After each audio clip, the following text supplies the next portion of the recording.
আজকে রাত্রে বার হয়েছি রিজন বাবার চুল কাটতাম রিয়ানা আরামসে তখন তো আমরা সকালেও ঘোরাঘুরি হইরা যাইব ভালো ফাইন ভিডিওগুলা সে সময় লাইক কমেন্ট করেন থ্যাংক ইউ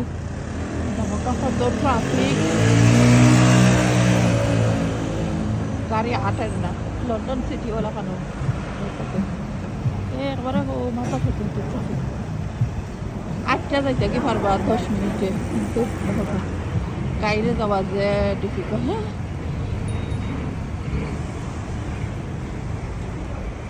একবারে 6টা বাজে বিকাল আর বিকাল 6টার সময় কেন সব সময় ট্রাফিক থাকে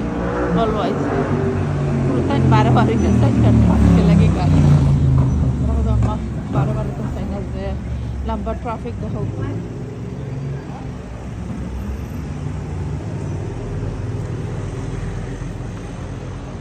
দুজনের চুল কাটতাম কইরা বার হয়েছে নাইলে আমিও বার হইলাম না নিয়ে মন টাইম কি